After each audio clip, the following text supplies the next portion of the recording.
everyone. My name is Dez. This is Soul Base, which is a Like Minds production, and this is what we have lined up for you this episode. Yes, in this episode, we'll be discussing new drops, classic heat, and the cultural impacts of certain brands and where we want those brands to take certain shoes. Right? We also will be talking about everything in future episodes like current events, sports, music, pop culture as a whole, and obviously the main focus of these things will be sneakers. Our first drop we'll be getting into is the Jellyfish by Pharrell's. The carbon color is a beautiful all black sneaker. The retail price starting about 300. This next one is solely based in nostalgia. The Simpsons Adidas Grand Court is a classic, beautiful shoe, and obviously it has Simpsons artwork on it, and they're starting about 70. Next, we have the New Balance 2000s, come in three different colorways. They're priced at 170. My favorite colorway is the Electric Indigo. They also have slate gray and black. Because my exercise of choice is running, um, I do like to keep up with some running shoes that I like. The Pegasus Premiums, um, the Nikes. It comes in a cream color, and also the Romero Premiums. Um, it has like a little chrome swoosh on it, all black, looks amazing. And the last shot we're going to mention is the Jordan 5 Wolf Grays. Starting price on these is about 220. Um, Culturally, I love this shoe. We have to talk about Jordan every time we talk about shoes, I believe. Um, Personally, I don't like Jordans. I love the silhouette. I love to look at them off the foot, but it's something about when they get on the foot. It's something I can't really rock with. This next section is about cultural impact. Where do we see these shoes going? What do we want to continue to see? And what do we don't want to see anymore? I like to keep it positive, um, but sometimes they be coming out with some trash. So let's get into it. First shoe, New Balance.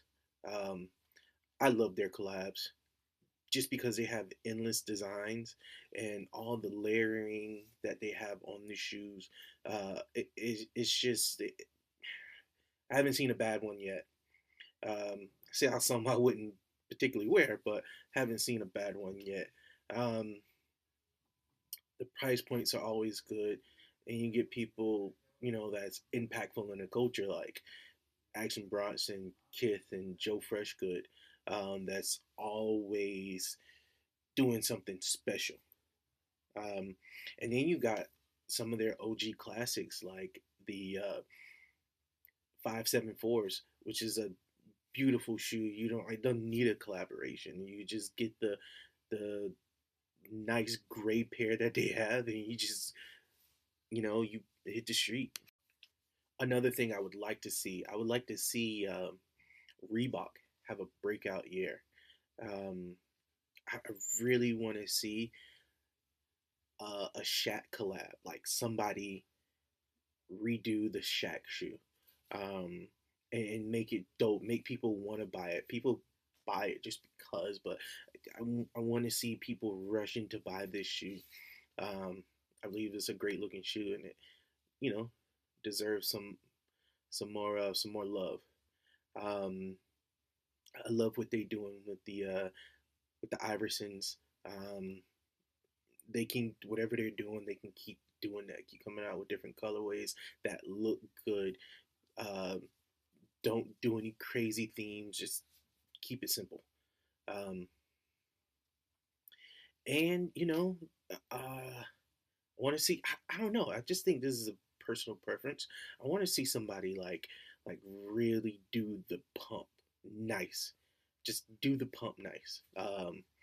Where it doesn't look, you know, it doesn't look like a cartoon shoe. Um, Also, they can just keep riding out on our classics, the Club C's. I would like to see more colorways of the preseasons, um, Workout Plus, and the classic leather, all white with a bubblegum bottom. Just leave those like that, and you don't have to do anything else. Another company that I've been seeing as doing amazing with collabs, amazing, always done amazing with collabs, is Adidas. But they will make a shoe that resembles the shoe that they're collabing with, and it's just a disaster. It's just make the shoe that you're collabing with and then make a shoe that looks totally different. And I think that's where they shoot themselves in the foot. Like I love the Bad Bunny collab. I love the Pharrell collab. Everybody loves. They can bring back Yeezys anytime they want, and they're gonna sell out. Um, but you also got the OG Sambas and Gazelles. That's just you need the simple, plain Jane colorways. The white and then have the color on the street stripes. You need those. And now Nike. Nike, always the big dog in my opinion. They're always top of the food chain. Um, but they need a cultural shoe, like a new cultural shoe that's gonna break out and just dominate everything. Again, remember when the Roshis came out?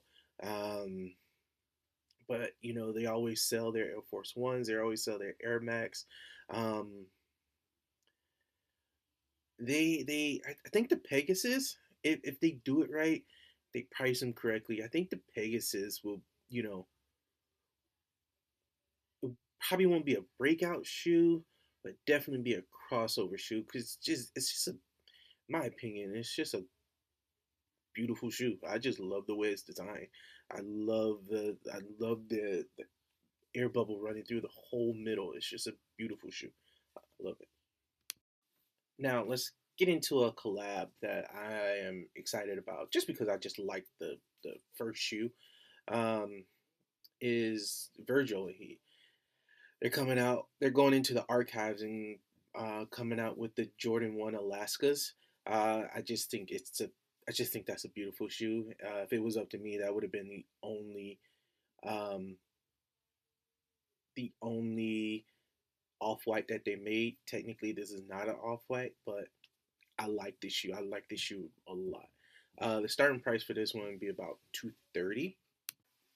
This is my throwback sneaker of the episode. It is the Adidas Forum 84 Low.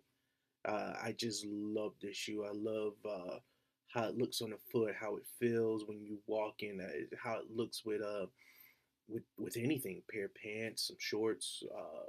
You can if depending on the color, you can dress them up, dress them down. But the color I'm talking about in particular is a chalk white. Retail, these shoes are about 110, but in the outlets, I've seen them as low as $25. Now, let me ask you, what sway you to buy? Is it comfort? Is it the culture?